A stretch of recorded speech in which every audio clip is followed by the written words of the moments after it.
Professor Angad Bhagirath का नाम इस देश के चुनिंदा मशहूर आर्कियोलॉजिस्ट्स में शामिल था। बहुत ही कम समय में उन्होंने अपनी फील्ड में काफी नाम कमा लिया था, पर इतनी कामयाबी के बाद भी कहीं न कहीं उन्हें अभी भी अपना करियर अधूरा सा लगता था। उनकी एक चाह जिसे अब तक वो पूरा नहीं कर सके थे, और अपनी उसी चाह का जिक्र प्रोफेसर अंगद आज अपने लेक्चर में करने वाले थे।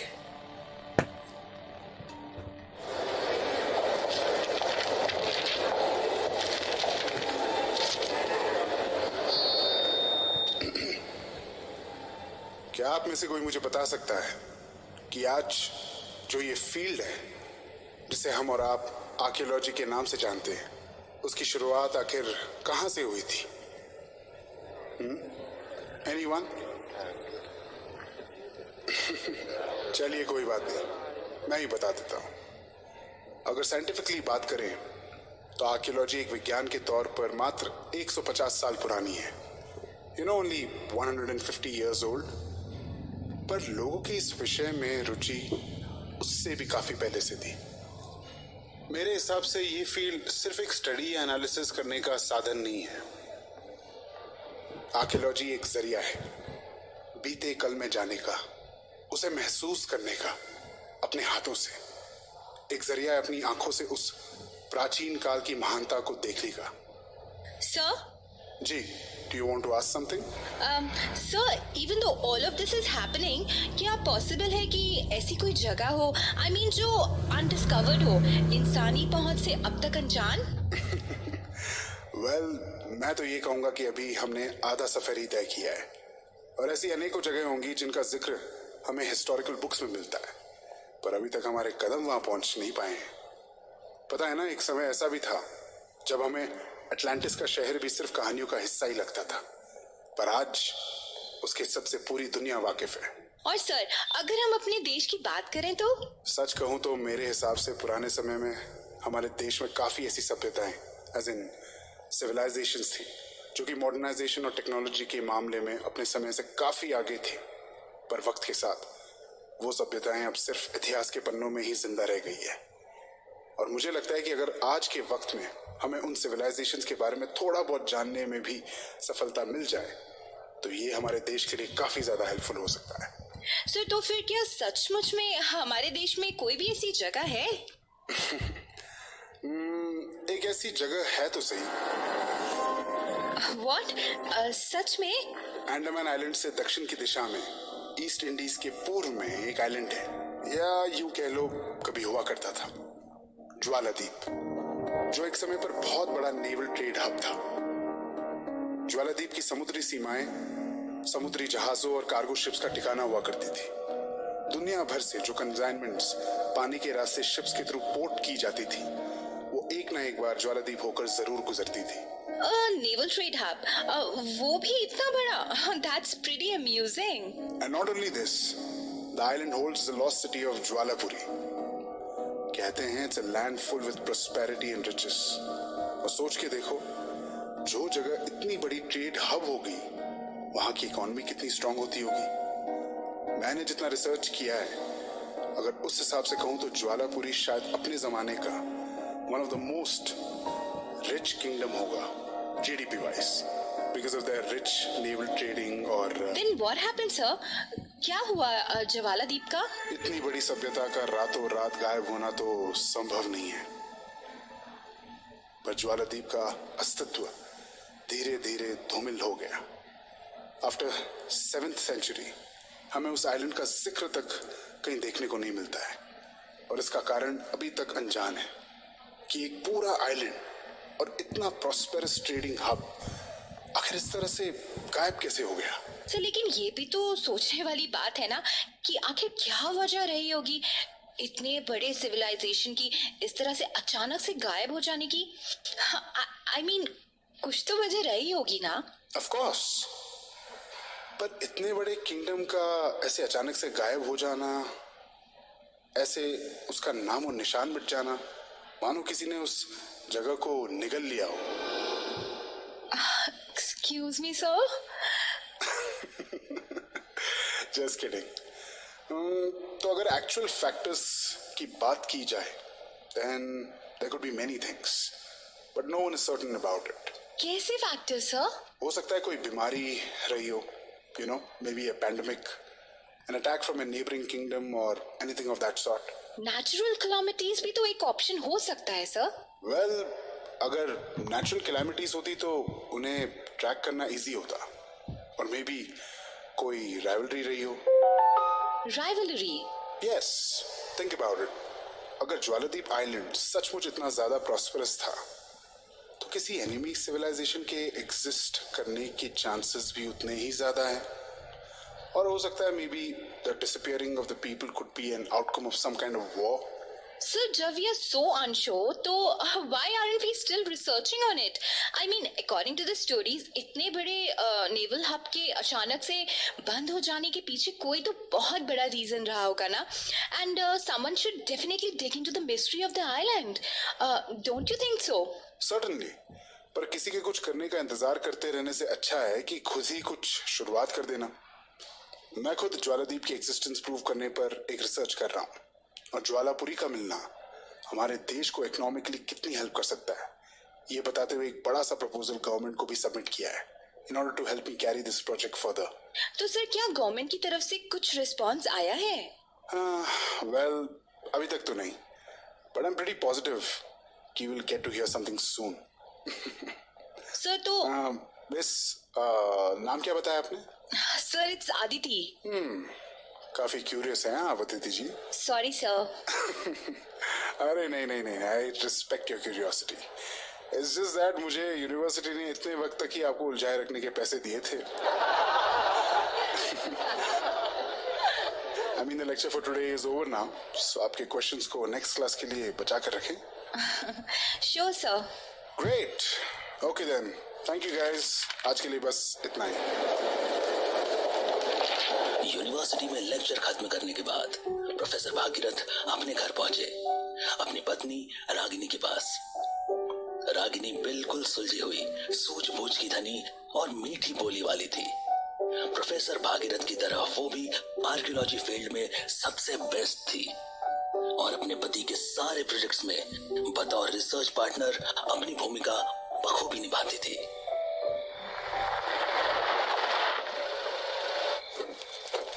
आज तो दोबारा लेट हो गया. अंगद भगीरथ, आज तो तू गया. अरे ये 47 मिनट्स मिस्टर भागीरथ. क्या? उतने वक्त से मैं वेट कर रही हूँ तुम्हारा. और क्या? अरे अब रास्ते में जाम मिल गया था बाबा. और ये सारी बातें दरवाजे पर ही पूछ लोगी या अंदर आने को भी कहोगी? आइए आइए, आप ही का घर है. Thank you so much.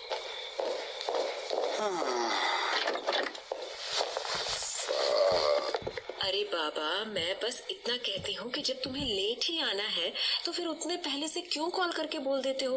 Ragini, मैं बस 5 मिनट में पहुँच रहा हूँ, दरवाजे पर रहना. आप भी हद है प्रोफेसर साहब. अरे मुझे दरवाजे पर आके वेट करना नहीं पसंद, तुम्हें तो पता है. हाँ, और ये भी पता है कि आप कहोगे, रागिनी मेरी कॉफी कहाँ है? तो for your kind information, coffee बनी हुई है, मैं बस अभी लेकर आती हूँ. तुम भी ना बिल्कुल one of a kind. I know. ये लो तुम्हारी coffee. Thank you very much. So, how was your day? Anything interesting? Well, आज एक लेक्चर देते समय बातों बातों में ज्वालादीप का जिक्र कर दिया मैंने. And I must say that the students seemed very interested. Oh, really? हाँ, I wish कि गवर्नमेंट भी इस प्रोजेक्ट को लेकर उतनी इंटरेस्टेड होती जितने कि ये बच्चे हैं. Well, let me remind you कि वो आपकी यूनिवर्सिटी थी, और तुम जिससे डील कर रहे हो ना, वो है ब्यूरोक्रेसी. एक तरफ जहाँ यंग और एम्बिशियस कॉलेज स्टूडेंट्स हैं, वहीं यहाँ negativist old officers and post holders हैं. सो फर्क तो होगा ही. Yeah, but this system, our country needs change. Be the change you wish to see in the world, professor साहब. What? अरे ये मैं नहीं कह रही हूँ, महात्मा गांधी ने कहा था। ओ प्लीज यार रागिनी। अच्छा लिसन। No, not now. अरे सुनो तो, इट्स रिगार्डिंग द रिसर्च। क्या? जिन स्क्रिप्ट्स को मैं स्टडी कर रही थी, I am pretty sure now कि उन स्क्रिप्ट्स का आइलैंड पे बोले जाने वाली लैंग्वेज में एक इम्पोर्टेंट रोल होगा। ब्राह्मी के बारे में तो ठीक से नहीं कह सकती, but I am very much sure about Prakrit script. Hey, that's great. So, what's the plan of action now? Well, अभी थोड़ा तो वक्त लगेगा, but I think I would be able to decipher it soon. Very good, Ragini. Really good job. अरे वो सब तो ठीक है, but what about the team? I'm working on that. थोड़ा वक्त लगेगा, but I'm positive कि we'll get what we want. देखो, जितना हो सके ना, हमें इसे मिनिमलिस्टिक रखना चाहिए। तुम समझ रहे हो ना? हाँ, मैं जानता हूँ रागिनी। Don't worry, सब हो जाएगा। अरे, इस वक्त कौन हो सकता है? पता नहीं। It's really late. रुको जरा, मैं देखता हूँ। Hello, who's this? Mister Bhagirath. Yes, speaking. Finally आपसे बात करके काफी अच्छा लग रहा है। माफ कीजिएगा, पर क्या मैं जान सकता हूँ आप कौन बोल रहे हैं? वेल, उससे बढ़िया क्यों ना मैं पहले आपको मेरे फोन करने की वजह बता दूं। आप शायद उसमें ज्यादा इंटरेस्टेड हो। मतलब? मैंने सुना आपने गवर्नमेंट को एक प्रपोजल सबमिट किया है ज्वालादीप एक्सपीडिशन के लिए। हाँ, पर ये बात आपको कैसे पता? The government is of no use, professor. आपकी सबमिट की हुई फाइल किसी ऑफिस के किसी पुराने शेल्फ पर अटकी रह जाएगी और आप यूं ही अप्रूवल का इंतजार करते रहेंगे। Let me tell you something. I can offer you something much, much better. देखिए, आप कहना क्या चाह रहे हैं मेरी कुछ समझ में नहीं आ रहा है। Let me make this simple for you. मैं आपका पूरा मिशन फंड करने को तैयार हूँ। What? But why? क्यों, कैसे, ये सारे सवाल तो बाद में आएंगे। फिलहाल सबसे बड़ा सवाल ये है कि क्या आप इस डील को एक्सेप्ट करते हैं या नहीं। मुझे कुछ समझ नहीं आ रहा। I can understand, Mr. Bhagirath. I'll give you some time to think about it. मैं आपको कुछ दिन में दोबारा कांटेक्ट करूंगा। पर ये कौन था? कोई मजाक तो नहीं कर रहा था?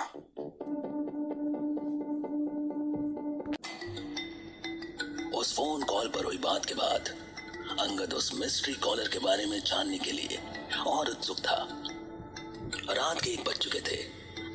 अंगद और रागिनी लिविंग रूम में दोबारा उस कॉलर के फोन करने का इंतजार कर रहे थे। रूम में सन्नाटा पसरा हुआ था।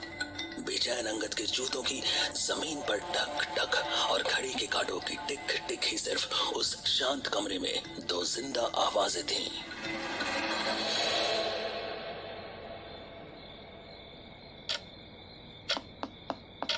रात के 1 बज चुके हैं। मुझे नहीं लगता वो अब दोबारा कॉल करने वाला है। तुम बेकार ही उसकी बातों को सीरियसली ले रहे हो। कोई मजाक कर रहा होगा। वैसे भी लोगों के पास ना आजकल काफी खाली वक्त होता है। It must be some stupid fellow. I don't think so, Ragini. मतलब? अरे मतलब he knew about my proposal और जो भी हो वो कोई रैंडम इंसान तो नहीं था। अंगद, पूरा प्रोजेक्ट फंड करना is not a joke. And if he is a serious investor, तो क्या वो इतनी जरूरी बात इस तरह से फोन करके करेगा? हाँ, पता नहीं रागिनी, पर my instincts are telling me a different story. पता नहीं क्यों। तुम्हारा तो पता नहीं, but I need to sleep. तुम बैठे रहो अपने कॉल के। क्या ये? Let me check. हेलो, मैं पूछता हूँ कौन है? हेलो। प्रोफेसर भगीरथ, क्या बात है? आप काफी परेशान लग रहे हैं। देखो, तुम जो भी हो, I'm warning you. मुझे 2 मिनट लगेगा तुम्हारे बारे में सब कुछ पता करने में, और ये जो तुम मजाक कर रहे हो ना, ये सब खत्म करने में, समझे? Mister Bhagirath, I promise you हम जरूर मिलेंगे, पर अभी उसमें थोड़ा वक्त है।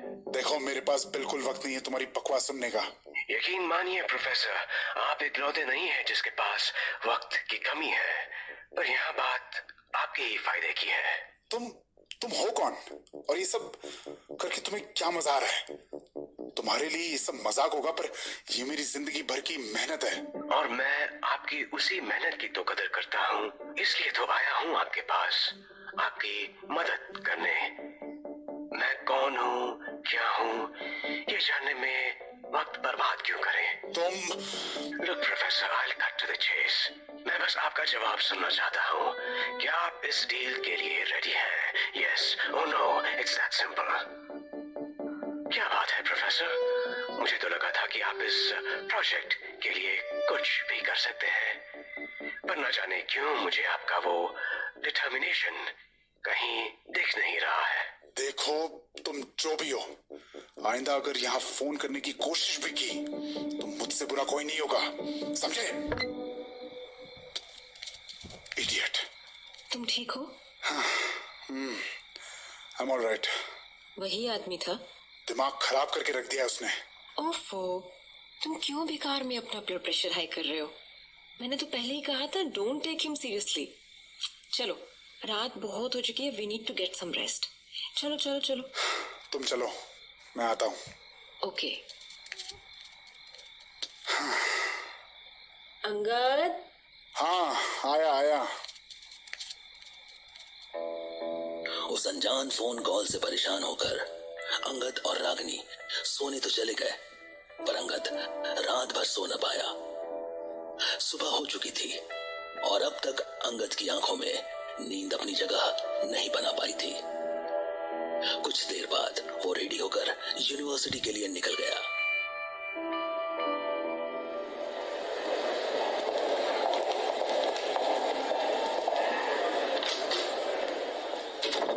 फाइनली।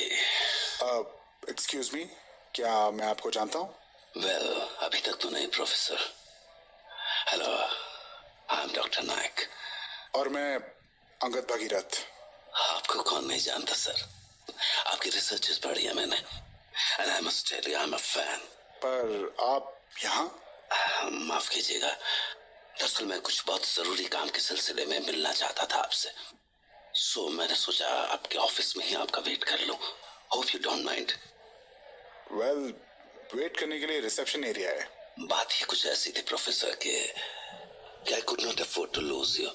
देखिए, फिलहाल मुझे लेक्चर्स लेने हैं, आप बाद में आ सकते हैं प्लीज।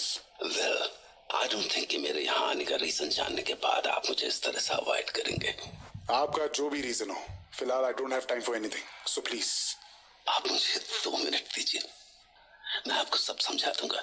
देखिए मिस्टर, जो भी आपका नाम है, मेरी बात समझने की कोशिश कीजिए। समझने की जरूरत आपको है professor, because this is about Jwaladeep. क्या कहा आपने? वही जो आपने सुना। पर आप ज्वालादीप के बारे में क्या बात करना चाहते हैं? मैंने कहा ना प्रोफेसर, आप मुझे अपने कीमती वक्त में से सिर्फ कुछ मिनट दे दीजिए, मैं आपको सब कुछ समझा दूंगा। सिर्फ कुछ मिनट। बैठिए। शुक्रिया।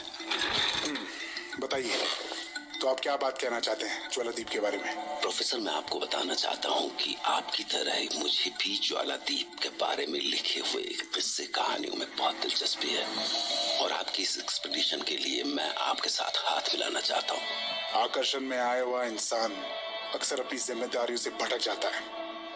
ज्वालादीप एक आकर्षण के स्रोत से कहीं ज्यादा है। मैं ये बात अच्छी तरह से जानता हूँ प्रोफेसर, और मैं ये भी जानता हूँ कि आप ज्वालादीप के रहस्यों को कुरेदने के लिए कितने ज्यादा बेचैन हैं। पर इस सब से आपका क्या लेना देना? मेरा क्या लेना देना?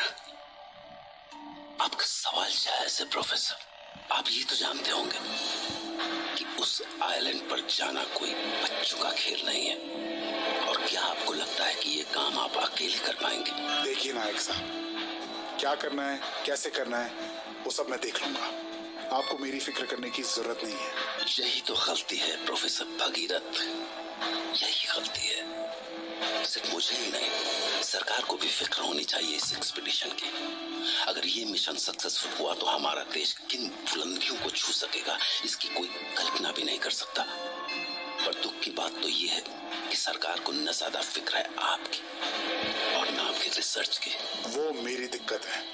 वैसे माफ कीजिएगा, आपने अपने नाम के अलावा कुछ बताया नहीं। आप करते क्या हैं? मेरा पेशा मेरे इंटरेस्ट के आड़े नहीं आता प्रोफेसर। बस यूं समझ लीजिए कि आप ही की तरह मैं भी दिलचस्पी रखता हूँ ज्वालादीप के रहस्यों में, और एक मदद का हाथ बढ़ाना चाहता हूँ आपकी ओर। कैसी मदद? एक्सपीडिशन के लिए फंड्स इकट्ठा करके। ये रिसर्च एक नेशनल वेलफेयर है, मैं यूं ही किसी अनजान से फंड्स नहीं ले सकता, माफ कीजिएगा। हाँ, तो मैं भी तो देश की भलाई ही चाहता हूँ। और आप बुरा ना माने तो एक बात कहूँ। क्या? हमारे देश में भले ही गवर्नमेंट के पास कुबेर का खजाना ही क्यों ना हो, पर उस खजाने का दरवाजा यूं ही हर किसी के लिए नहीं खुलता। फंड्स उन्हीं को मिलते हैं जो वोट ला सकते हैं। तो जब तक सरकार को आप में अपना फायदा नहीं दिखेगा, वो एक पैसा इन्वेस्ट नहीं करेगी आप पर। आप मेरी बात मानिए प्रोफेसर। वैसे भी आपका ये कोई पहला प्रपोजल तो नहीं है। मुझसे ज्यादा तो आप अच्छी तरह से जानते होंगे कि इससे पहले भी कितनी बार आपको सरकार ने डिसअपॉइंट किया है।